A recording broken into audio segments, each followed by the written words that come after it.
Have you ever thought about doing a Run Disney event? Well, today I want to tell you all about what you can expect on race day. We just did our first Run Disney event and I have lots of information to share with you.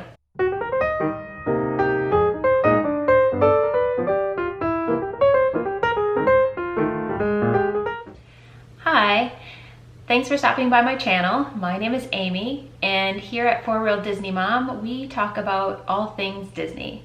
Well, specifically, we talk about planning for your Walt Disney World vacation.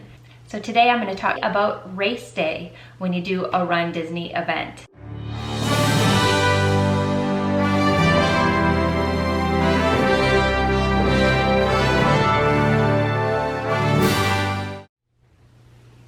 Okay, so we're going to talk about race preparation and everything that you need to do before you actually start the race. So the night before the race, we got out our outfits and laid everything out and made sure that we had all the things that we needed. We also got some food for the morning of.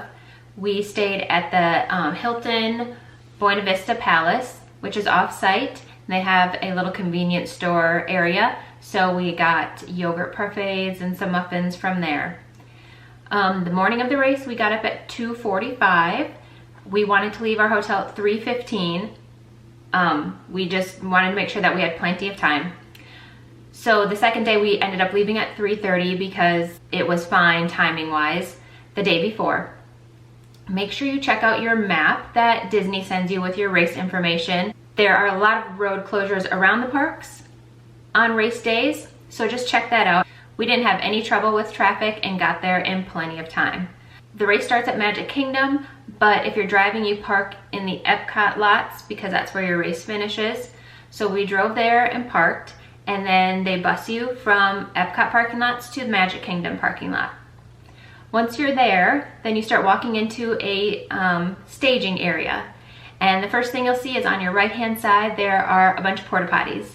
I would avoid those because they're really long lines, and there are more farther down into the staging area and towards the corrals. Right after the porta potties, there is a stage with a DJ that's getting everybody pumped up and getting them awake at 4 o'clock in the morning. There are also some character spots. I think there were pretty classic characters, Mickey and Minnie and Pluto. We didn't really check it out because the lines were quite long, so we didn't take advantage of that.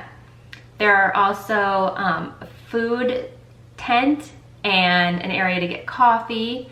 Those lines were very long too, so I would suggest bringing stuff with you if you want anything like that. If the coffee line had been shorter, I would have gotten coffee, but it really was just too long to wait in. There is also a medical tent, and they have some things like BioFreeze and Vaseline and Band-Aids, and not sure what all of that tent had, but it is available. There's also a couple other photo spots. That one is in front of the finish line, or not the finish line, the start line is behind you. I might post that picture here too. I didn't purchase it, so it has the PhotoPass watermarks on it. I didn't think it turned out great, but it was still kind of cute. And I think there's maybe one other PhotoPass spot in that area. Then you'll walk through kind of a line of volunteers, and they're just checking to make sure that you have a race bib before you enter the corral area. Once you go into the corral area, it's a big parking lot space. Lots of room to spread out and sit around. There's a lot more porta potties over here, and that's where I would suggest using those because the lines were not bad at all. I'm pretty sure also there was like a water station where you could fill up water bottles and stuff. A lot of people are just kind of sitting around and mingling around out there. When we went for the 10K, so our first race, we kind of just hung out in that space and did some stretching and stuff. We learned that we should have gone into our corral because we could have been really towards the front of it, and we were in Corral B, which was really nice anyway, but we would have been way towards the front, close, practically almost in Corral A. Even just being in the front of your corral is nice because the lines for characters are shorter because there's just less people in front of you. And at the finish line, all of those lines and all that space is a lot less crowded. So for our half marathon the next day, we kind of learned our lesson. We were in Corral D for that one, but when we got there, we just went right into the corral. We sat down there, did our stretching, and actually ate our food in the corral while we were waiting for the race to start. For the 10K, we ate on the bus ride over from the Epcot parking lot to the Magic Kingdom parking lot. And we had plenty of time. But I'm glad we got there when we did, that we didn't get there later. And Disney recommends that you're there at the start line area at 4 o'clock. The race doesn't start till 5:30, but that's what they recommend in the information that you get on the Run Disney race page that they send you. In that staging area, I forgot, there's also bag check. So you get a bag when you go to the expo and pick up your race bib that you can put stuff in, put your name on it, and you check it in at the start line, and then you'll be able to pick it up at the finish line. We didn't do this. We drove and had some things in our car that we might need after the race if we wanted them, but if that's something that you want to do, it is an option. So we did notice when we were in Corral B that for Corral A, they started walking around at about 4:45 announcing that Corral A was going to close soon. And then they did start moving Corral A up towards the start line about 5 o'clock. So if you're in one of those first corrals, make sure that you're, not just on time, but early. I'm not sure how strict they are about, if you get to Corral A and it's already moved up to the start line and you get there at 5:20, if they'll let you go up into that group or if they make you start back farther. I'm not sure about that, but personally, I wouldn't take that chance. I mean, you've paid a lot for these races. If you've submitted a proof of time that qualifies you for Corral A or B, you want to take advantage of that. But sometimes things happen and you run a little late. So I'm not sure how that works. If they don't let you in and they just make you go back, just try to be there on time.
So now let's talk about the course.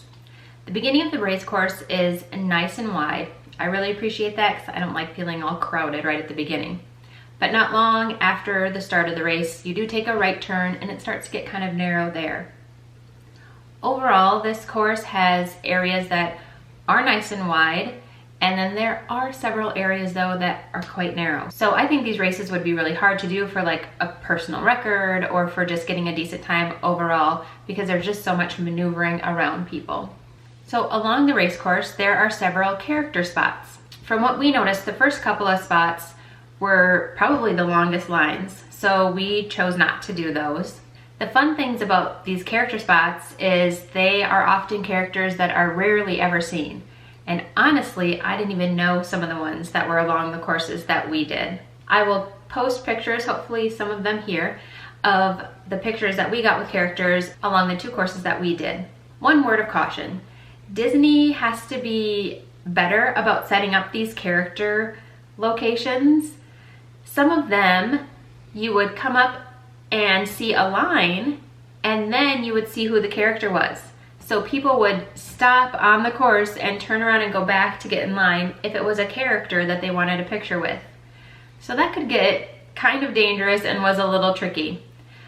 So some of the spots though were set up correctly. There was the character, so you got to see who it was, and then past the character you would get in line. So just be aware that if you see a character line, start watching for people to turn around in front of you so they can go back and get their picture taken. At each character spot, there is a photo pass photographer and an attendant. So the attendant will take a picture with your phone or camera if you want them to. Just make sure that you have it ready. Character spots go pretty quickly. The attendants are good about getting people up there, taking the picture, and moving you along. Actually, a couple times I said to my husband, I'm like, I don't even know if I was looking or where my arm was at because they kind of made us go so fast. So that's nice to move things along. And if you're getting your picture taken, try to be quick about getting it done. There were a couple times where people thought they would do a few different poses and the attendant wasn't good about just kicking them out. So don't be that person.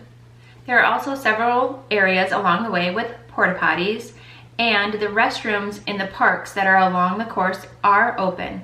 Just know that, especially for our 10K, during our whole 10K, it was dark out, so the porta potties are dark. I was Belle for our 10K, so I had spandex shorts, a sparkle skirt, a hydration belt, an apron, and a tank top that I had tucked in. So going to the bathroom was a bit of a challenge anyway, and then doing this in a dark porta potty was difficult. So think about what you're wearing and how challenging that will be along the course. Of course, there's also medical tents along the way. You can stop here for any medical attention that you need, or if you just want to grab some Band-Aids or Vaseline. They had hand sanitizer, Tylenol. I think I got more excited about seeing the big jugs of BioFreeze on their tables than some of the characters. Seemed like every time we went past a medical table, I was like, ooh, BioFreeze, let's stop. So that was really nice though, to have that. So the last thing I want to talk about that is along the race course are PhotoPass photographers. Along the way, there are PhotoPass photographers on either side of the course taking pictures of runners as they're coming by.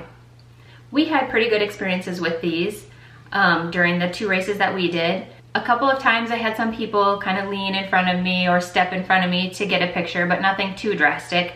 However, I have heard some horror stories about people being very aggressive to make sure that they got a picture that they wanted. I know it's really fun to get a good jump picture or a picture with your hands in the air or whatever you want to do during the race, but I don't think it's necessary to be rude to make that happen. We had several decent pictures of us along the race course without having to be super aggressive about it. So just be kind on the course and remember that you are not the only runner and not the only person who wants pictures of themselves during the run. So that's my public service announcement for the day.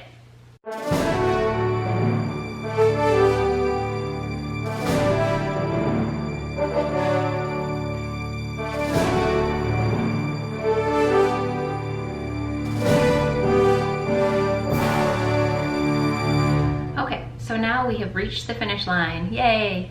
So as you're approaching the finish line, there is an area with some bleachers set up, and that is for friends and family who have purchased the cheer squad tickets, so they can sit there and cheer you on and see you finish your race. Just past the finish line, there are volunteers handing out water and Powerades and cooling towels, and there's also another large medical tent.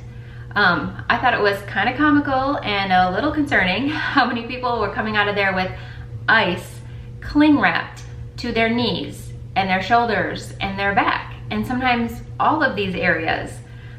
Some people came out of there looking like Olaf. It's nice that that's available and nice to know that that's an option if you need that when you're done with your race. So just past that, they will hand out your snack boxes. To be honest, we didn't really eat much of anything out of ours. None of it appealed to us that much. They gave us a banana, and I think we both ate that. There was also some crackers and hummus, some kind of dried fruit bar, and a toffee chocolate candy thing. I think there's one more item in there, and I can't really remember what it was, but like I said, nothing really appealed to us that much, so we really didn't eat anything out of there.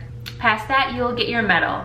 When we finished our half marathon, we had done the 2-course challenge, so we had to go through a little separate area. They have to verify your bib number when you get the 2-course challenge medal. So once we got our medals, then the next area is another space where they have PhotoPass photographers, and they have some runDisney backdrops, and you get to hold a sign that said, "I did it." And I will post our picture here. I didn't purchase it, so it has the runDisney watermark on it. Past that are more porta potties, a whole bunch of porta potties. And then you would enter kind of what I guess I call the post-race celebration area. Here you'll find a bunch of high top tables and a whole bunch of space to just kind of spread out.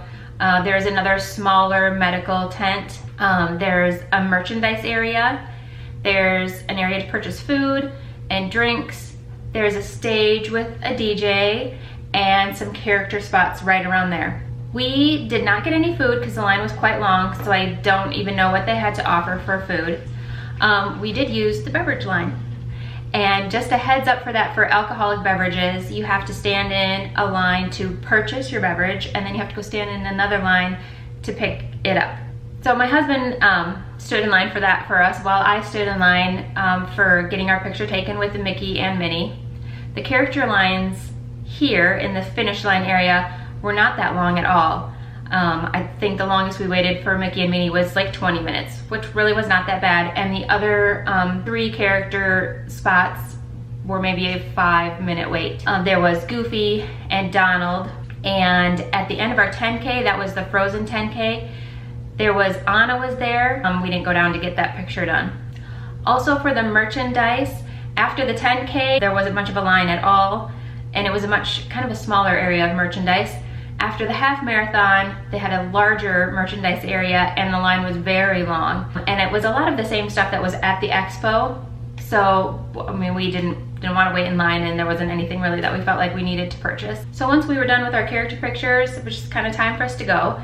Once you're ready to exit, it's clearly marked which direction to go if you need to go find your car in the parking lot, or if you're going to take one of the buses back to the resorts. And getting out of the parking lot and back to our hotel was very easy and didn't take us that long. I hope this gives you a better idea of what to expect on race day if you're thinking about doing a Run Disney event. The other thing I should mention that you should expect is to be tired the rest of the day. I mean, you just ran a race and you woke up in the middle of the night to go do it. So you will be tired, trust me. Let me know in the comments below if you're thinking about signing up for a Run Disney event, or if you've done one, let me know what race or races you have done. If you like this video, please give it a thumbs up. And if you're interested in more information about Run Disney, hit that subscribe button and that notification bell, because I will be posting more videos about the Run Disney Expo, the post-race party, and some information about things we wish we would have done different, or things we had known before we did our first Run Disney race. Again, I want to thank you for stopping by, and I hope to see you real soon.